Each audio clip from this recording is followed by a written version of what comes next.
ओम नमः शुद्धेभ्यः। ओम नमः शुद्धेभ्यः। ओम नमः शुद्धेभ्यः। नमः श्री वर्धमानाय निर्धूत कलिलात्मने सालोकानां त्रिलोकानां यद्विद्या दर्पणायते। अहिंसा परमो धर्म की महावीर भगवान की प्रातः स्मरणीय परम पूजाचार्य गुरुवर श्री विद्यासागर जी मुनि महाराज की जय।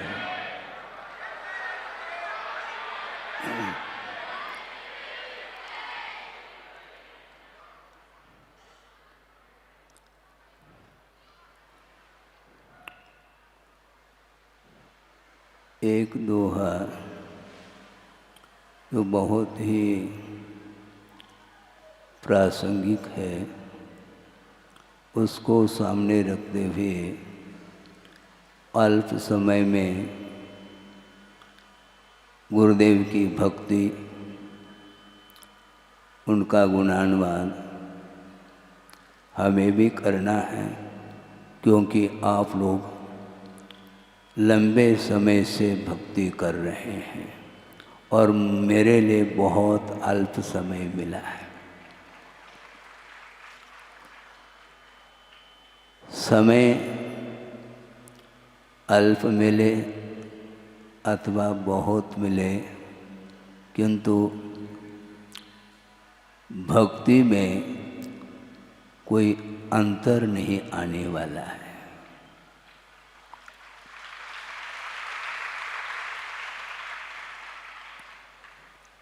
वह दोहा आपके सामने है जो गुरुदेव ने हम लोगों के लिए दिया है। ना तो शिव सुख चाहता, ना तो सुर सुख चाहता, शिव सुख की ना चाह, तव थुति सरोवर में सदा, होवे मम अवगाह। बहुत ही ये मार्मिक दोहा है, क्योंकि भगवान की स्तुति, प्रभु की स्तुति और गुरु की स्तुति करते हुए ही जीवन को समर्पित किया जाता है और भक्ति के माध्यम से ही हमें मुक्ति मिलने वाली है। मोक्ष की भी आकुलता नहीं होनी चाहिए, क्योंकि आकुलता के साथ की गई भक्ति कभी भी मोक्ष को दिलाने में समर्थ नहीं हो सकती। निराकुल भाव के साथ हमें प्रभु और गुरु की भक्ति करने के लिए अवसर है। काफ़ी समय हुआ है और आप लोगों को जो आनंद आया है, गुरुदेव का गुणानुवाद आपने किया है और मैं मौन बैठा बैठा आनंद का अनुभव ले रहा था।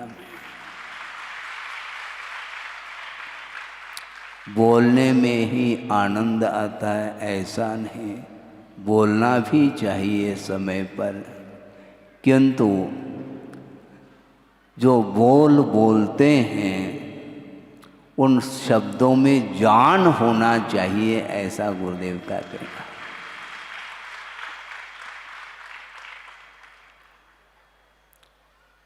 भगवान की भक्ति करते समय और कोई भी विकल्प मन में नहीं आना चाहिए और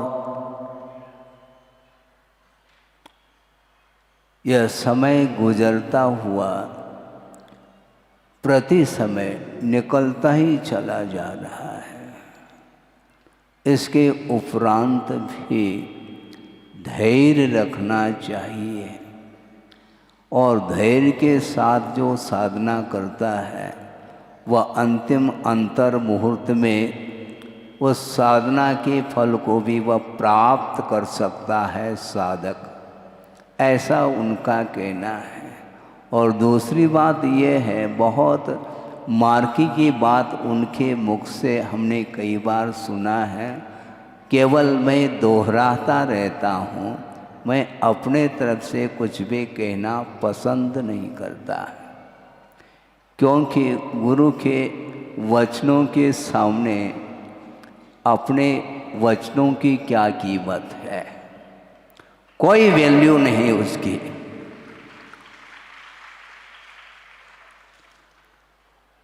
बल्कि गुरुदेव मौन भी बैठे रहें तो भी उनके उस वीतराग मुद्रा के माध्यम से प्रत्येक को उपदेश मिलता रहता है। उपदेश लेने वाला चाहिए, वो मौन भी बैठेंगे तो भी हम उनकी वीतराग छवि के माध्यम से, उस वीतराग छवि का हम दर्शन करते हैं तो सारे शब्द गौण हो जाते हैं, क्योंकि स्तुति जो की जाती है वह शब्दों के माध्यम से की जाती है, और शब्द एकमात्र माध्यम है, और शब्द संज्ञात होते हैं, किंतु जो गुण होते हैं वो अनंतात्मक होते हैं। उसका बखान, उसका वर्णन अनंत काल भी व्यतीत हो जाए तो शब्दों के माध्यम से तो वर्णन संभव नहीं है। और प्रभु जिनके पास अनंत गुण हैं, उन अनंत गुणों का वर्णन जब गणधर परमेष्टि भी अक्षम शुद्ध होते हैं तो हम और आप क्या वर्णन कर पाएंगे। इसलिए वर्णन करने का निषेध नहीं, वर्णन करो, किंतु जो हम व्याख्यान कर रहे हैं, जो हम स्तुति कर रहे हैं, जो हम धार्मिक क्रियाएं कर रहे हैं, उसमें किसी भी प्रकार से अपेक्षा नहीं होनी चाहिए। निरपेक्ष भाव के साथ जो साधना की जाती है वह बहुत, उसका जो फल मिलता है उस फल को आप चखोगे तो इतना मीठा, इतना मीठा, कितना मीठा कहना भी संभव नहीं है, क्योंकि शब्दों के माध्यम से कहा नहीं जा सकता, केवल रसास्वादन किया जा सकता है। इसलिए गुरुदेव का बार बार कहना है, इतनी साधना करते हुए भी उनकी जो लघुता है वह चरम सीमा तक पहुंच चुकी है, क्योंकि उनका कहना है लघु बनना सीखो, गुरु अपने आप तुम बन जाओगे।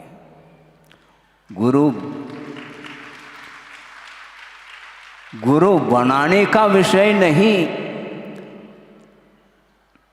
लघु बनना सीखो। और उन्होंने एक हाइकू भी दिया है। क्या दिया? गुरु ने मुझे गुरु समय दिया, गुरु ने मुझे गुरु समय दिया लघु बनने।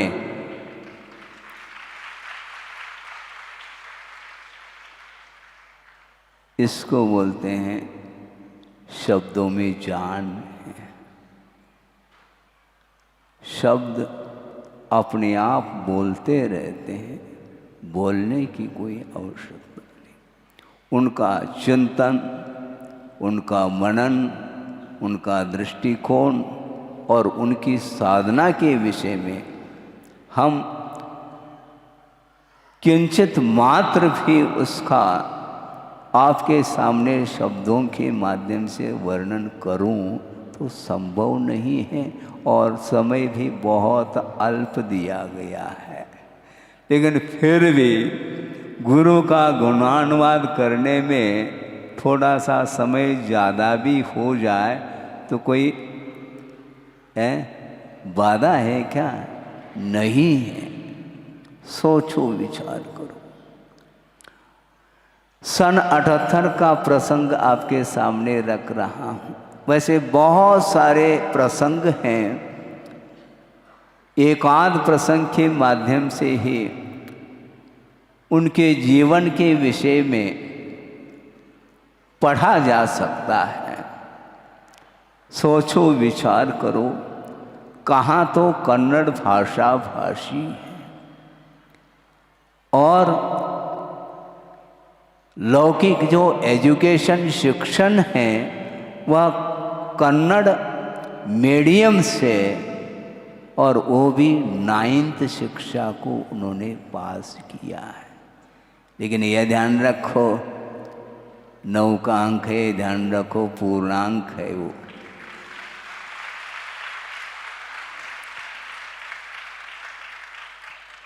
उसके सामने कोई भी डिग्री नहीं है, ध्यान रखना, तुलना नहीं कर सकते। निरंतर साधना के माध्यम से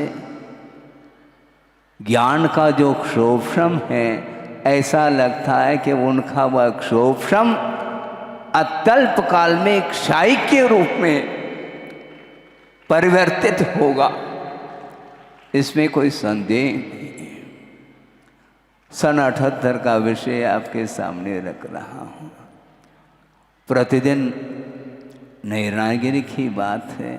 वैसे नैनागिरी में उन्होंने चातुर्मास लगातार 2 किए हैं और एक 78 का चातुर्मास, एक 78 का और 81 और 82, ये 2 चातुर्मास लगातार उन्होंने किए हैं।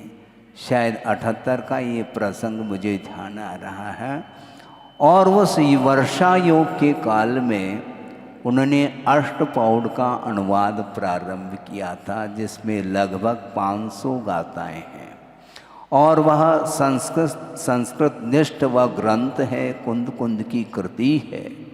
और उनका वो अनुवाद करते और संघ के लिए भी समय देते, स्वाध्याय कराते हैं, प्रवचन भी करते हैं, और कोई भी विद्वान आ जाए तो उनके लिए भी समय देते, और निरंतर साधना करते हुए ही उन्होंने उस वर्षा योग को पूर्ण किया है। और एक बार का वह प्रसंग कि सायंकालीन अपराह्न वेला में आचार्य भक्ति संपन्न हो जाती है, उसके पश्चात थोड़ा सा समय मिल जाता है, 10-1 मिनट का समय समझ लो, क्योंकि दिन अस्त होने को होता है, उस समय की बात है। और अष्टपौड़ ग्रंथ को अपने हाथ में ले कर के वह उन्होंने अब अपराह्न वेला में 10-1 मिनट का समय रहता है, सूर्य की रोशनी भी, क्योंकि सूर्य ढलने को हो रहा है, वो तो ढलेगा, ढलता सूरज ढलता ही ढल जाएगा। आप लोग भजन भी बोलते हैं, और सूर्य ढलने को है, और उस रोशनी में उन्होंने 10-1 मिनट में ग्रंथ का अवलोकन किया, जिसमें 5 से 6 गाथाओं का अवलोकन उन्होंने 10 मिनट के अंदर किया है, और बंद करके सामायिक में बैठ गए। और प्रातःकालीन वेला में उन 5-6 ग्रंथों का अनुवाद वो लिख रहे हैं। सोचो, विचार करो, कितनी मन की एकाग्रता होगी, इसका हम और आप आकलन नहीं कर सकते। 5-6 प्राकृत गाथाओं का अवलोकन करना और उसको स्मरण में रखना, और बिल्कुल शब्दशः उसका अनुवाद करके, अनुवाद को भी स्मरण में रख करके सुबह सुबह उसको लिखना, इसको क्या बोलेंगे आप? कितना उत्कृष्ट क्षोभम कहलाया इस काल की अपेक्षा से। ये बिना एकाग्रता बिना साधना के संभव नहीं है। कई लोग कहते हैं महाराज हम बार बार प्रयास करते हैं मन को केंद्रित करने के लिए, किंतु हमारा मन केंद्रित नहीं होता। उनके लिए मेरा ये कहना है उनका मन भी केंद्रित है, किंतु जहाँ पर केंद्रित करना चाहिए वहाँ पर वह केंद्रित नहीं हो रहा है, क्योंकि वो सारा वर्तमान का जो युग है वह भौतिक युग है और निरंतर राग की ओर ही वह बढ़ रहा है। निरंतर राग में डूबा हुआ जो संसार है उसको समझाना बहुत कठिन है, किंतु गुरुदेव ने समझाने का प्रयास किया और उसमें पूर्णतः इस प्रतिभा स्थली में जितने भी बालिकाएं हैं वो उत्तीर्ण होकर के 100/100 अंक लेकर के आ रहे हैं। सोचो,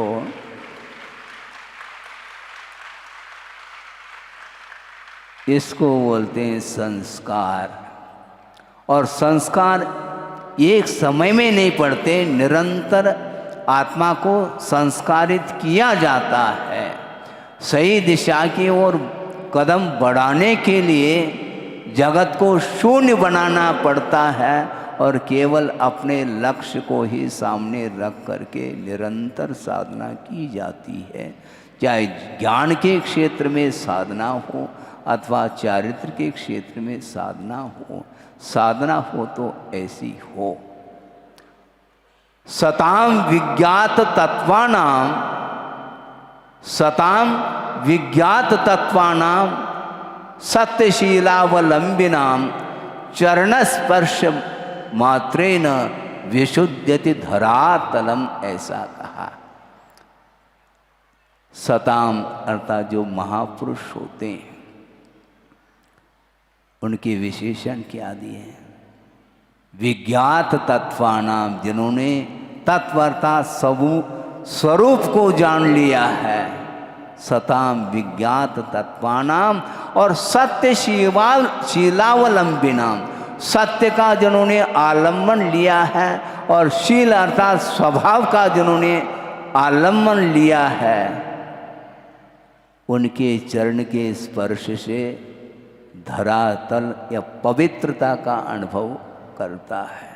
सोचो, आचार्यों ने ये लिखा है आगम में, आगम के माध्यम से आपके सामने ये श्लोक रखा है और यह श्लोक गुरुदेव के जीवन में रग रग में यह श्लोक घुला हुआ है।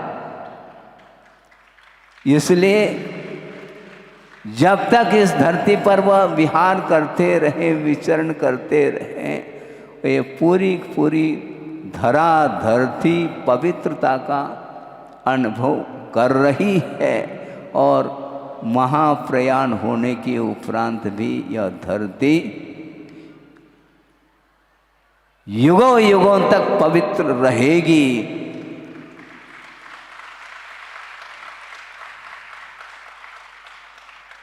और आप लोगों का इतना सात्विक पुण्य है, इस धरती पर बैठने के लिए अवसर मिला है।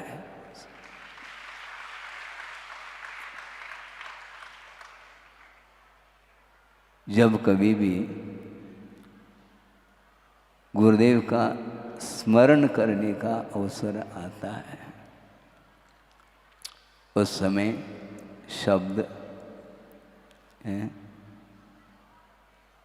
शब्द तो अपनी जगह, कंठ अवरुद्ध हो जाता। क्यों अवरुद्ध होता है? इसमें कारण ये है, हम केवल बोल रहे हैं और गुरुदेव कहते हैं बोलो नहीं। साधना के लिए अवसर मिला है, बोलने के लिए अवसर नहीं है, ये साधना के लिए अवसर है। और उन्होंने एक हाइकू और दिया है, बहुत सारे हाइकू है, 11:15 बजने को है। जीवनोद्देश्य क्या कहा? जीवनोद्देश जनादेश पालन अनुपदेश। सोचो, बार बार उपदेश की बात आप करते हैं। गुरुदेव का कहना है उपदेश नहीं, बिना उपदेश के जिनेंद्र भगवान की आज्ञा का पालन करने का एकमात्र जीवन का उद्देश्य होना चाहिए निश्चित रूप से, क्योंकि जिनेंद्र भगवान की आज्ञा का पालन करने वाला व्यक्ति इस धरती पर दीर्घ काल तक टिक नहीं सकता। ये विश्वास का विषय है। सोचो, विचार करो।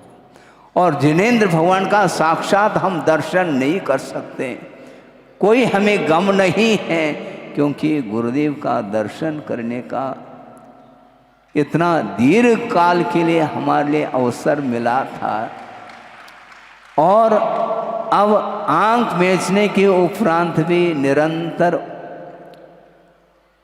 उन्हीं का दर्शन हो रहा है। ये ध्यान रखो। गुरुदेव ने कहा था दर्शन करने के लिए नेत्र होना चाहिए, और आंख बंद करने के उपरांत भी श्रद्धा आस्था की जो नेत्र है, उस आस्था के नेत्र के माध्यम से ही प्रभु का दर्शन और गुरु का दर्शन निरंतर हम कर सकते हैं। केवल भावों का खेल है, ध्यान रखो। भाव पवित्र हो तो भगवान दूर नहीं, भाव उज्जवल हो तो गुरु दूर नहीं है, ये ध्यान रखो। आपने निवेदन किया कि महाराज आपका चातुर्मास, हम तो 99% हमारा विश्वास है, किंतु 1% में हमारा जो धड़कन है, समझ रहे हैं आप? महाराज 100% कह दो ना, हम नहीं कह सकते, ये ध्यान रखो, क्योंकि गुरु की परंपरा है, देखो की परंपरा। संभावना संभव है, किंतु कहना ठीक नहीं है। हाँ, ये परीक्षा है आपकी, मैं ले रहा हूँ। क्यों परीक्षा में बैठे क्यों हो? यदि परीक्षा में बैठे हैं तो परीक्षा तो हम लेंगे, किंतु घबराओ नहीं, संभावना तो है।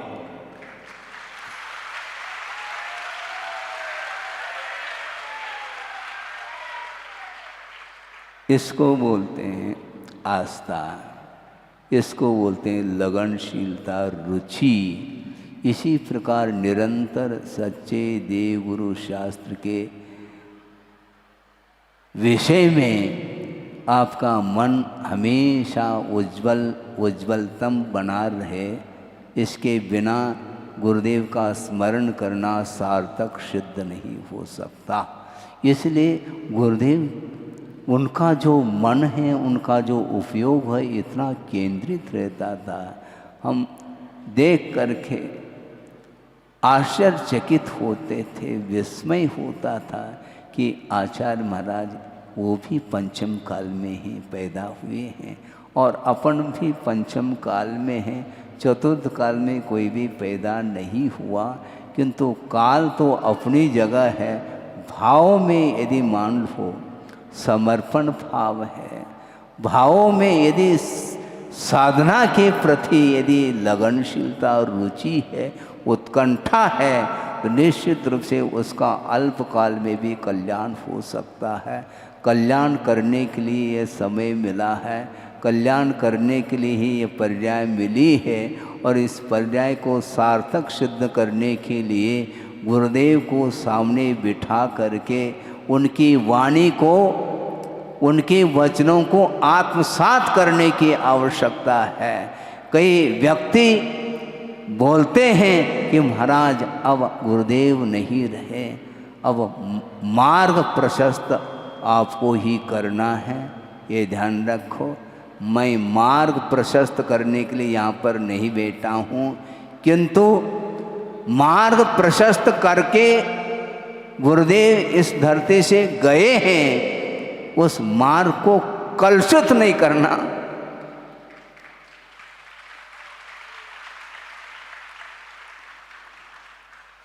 क्योंकि अज्ञान के कारण ही मार्ग हमेशा कलंकित होता है। इसलिए अपने परिणाम को सुधारने का प्रयास करो। जिसके परिणाम उज्जवल है तो मार्ग अपने आप प्रशस्त ही है। हम कहाँ प्रशस्त कर सकते हैं? हम मार्ग को प्रशस्त करने की बात नहीं करना चाहते हैं, किंतु मार्ग जो प्रशस्त बना हुआ है गुरुदेव के माध्यम से, उस पर अपनी शक्ति के अनुरूप चलने की आवश्यकता है। चल करके ही प्रभावना की जा सकती है। और गुरुदेव ने दीर्घ काल तक इस मोक्ष पथ पर आरूढ़ होकर के रत्नत्रय की आराधना के माध्यम से उन्होंने प्रभावना की है और अनेक प्रकल्प उन्होंने पूर्ण भी किए हैं और पूर्ण करने के लिए भी आप लोगों के लिए दायित्व दिया है। उस दायित्व का वहन आप लोगों को करना है। मैं केवल आप किस प्रकार इन प्रकल्पों को दूर करेंगे या पूर्ण करेंगे उसको देखने के लिए मैं आया हूँ, ये ध्यान रखना। मैं दर्शक हूँ और जनालय का निर्माता आप लोग हैं, पूरा जबलपुर हैं और बाहर के भी लोग इसमें शामिल हो सकते हैं, इसमें कोई संदेह नहीं है। गुरुदेव को स्मरण करते हुए ही निरंतर हम यदि अपने कर्तव्य का पालन करते हैं तो बहुत ही अल्पकाल में हमें भी वह पद मिल सकता है। प्रभुत्व बनने की क्षमता हमारे भीतर है और प्रभुत्व शक्ति उद्घाटित करने के लिए गुरु का आलंबन लिया है, गुरु के शरण में गए हैं। निरंतर उनका आलंबन लेकर के उनके आधार से अपने परिणाम को निर्मल बनाने का पुरुषार्थ करेंगे तो निश्चित रूप से यह जो दीक्षा दिवस मनाने के लिए हम और आप एकत्रित हैं, इस दीक्षा दिवस को मनाने की सार्थकता सिद्ध होती है। आगे इसी प्रकार के परिणाम को उज्जवल बनाते हुए अपने को बहुत और मोक्ष मार्ग लंबा चौड़ा है उसको तय करना है। और ये मोक्ष मार्ग जो तय किया जाता है वह आस्था के माध्यम से ही उसको पूर्ण कर सकते हैं और उसके माध्यम से अनंत काल के लिए जो निर्वाण का लाभ है वह होगा।